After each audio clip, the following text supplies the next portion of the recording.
तो हम बाबा साहब के चरणों में हम कोटि कोटि अपना शीश नवाकर हम उनको अपना आभार प्रकट करते हैं कि अगर बाबा साहब नहीं होते तो हम लोग तो पशु के समान, जो हमारे जो पूर्वज थे पशु के समान हम लोग जीवन यापन करते।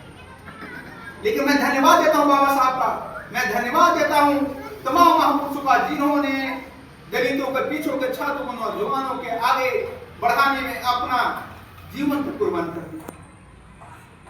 तो हम लोगों को आज संविधान दिवस के अवसर पर जब हम लोग यहाँ पे एकत्रित हुए हैं तो हम लोग को यहाँ से संकल्पित होकर जाना है। आपको पता है कि संविधान बाबा साहब ने जब संविधान को जब तैयार किया और जब इसको जब सौंप रहे थे जब इन कमेटी को, तो उन्होंने कहा कि हमने तो संविधान को लिख दिया, लेकिन यह संविधान तब तक किसी भी देश का संविधान ये अच्छा साबित नहीं हो सकता है जब तक इसके लागू करने वाले अच्छे लोग नहीं होंगे।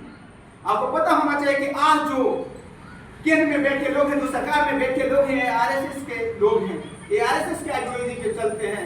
आज अगर पूर्ण रूप से अगर संविधान लागू हो जाए तो हम लोगों के यहाँ कोई गरीब पिछड़ा, कोई अल्पसंख्यक, कोई बंधुआ किसी का मजदूर नहीं रहेगा, कोई गरीब नहीं रहेगा, सब लोग एक और एक समान हो जाएंगे। लेकिन यहाँ के जो लोग हैं ये संविधान को पूर्ण रूप से लागू नहीं होंगे।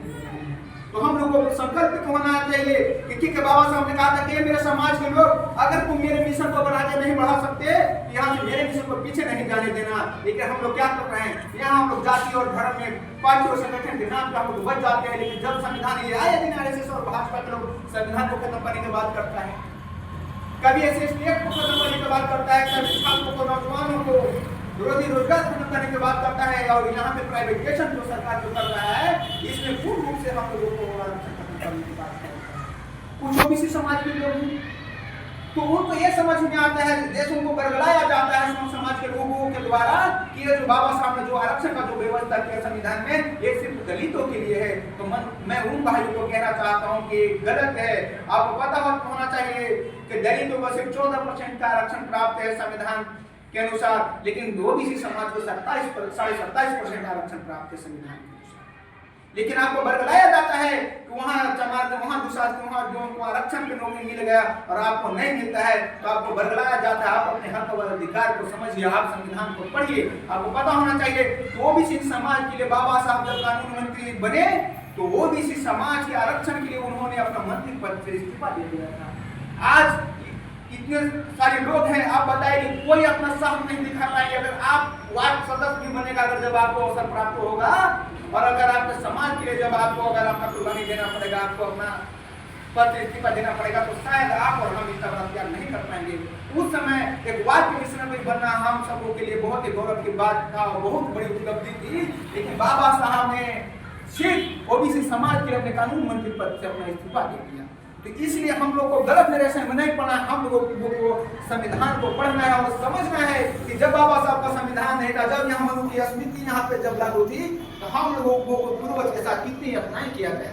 मैं अगर कहने लगूं तो यहाँ दिन और समय कम पड़ जाएगा। इतनी यातनाएं हम लोगों ने झेला, हमारे महापुरुषों ने झेला, हमारे पूर्वजों ने झेला। लेकिन आज हम लोग वही आरएसएस और भाजपा जैसे दल और संगठन का हम लोग पिछड़बू बनते रह गए और आज संविधान विखंडित होने के कगार पे है।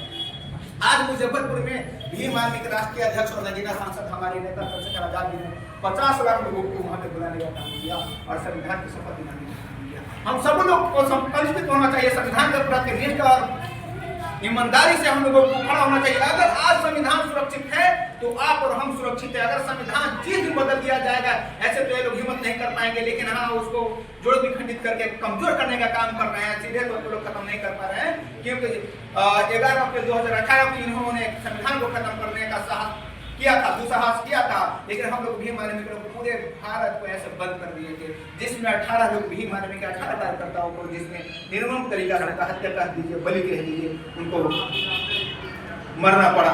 लेकिन हम लोगों ने संविधान को खत्म नहीं होने दिया। लेकिन साथियों, कब तक?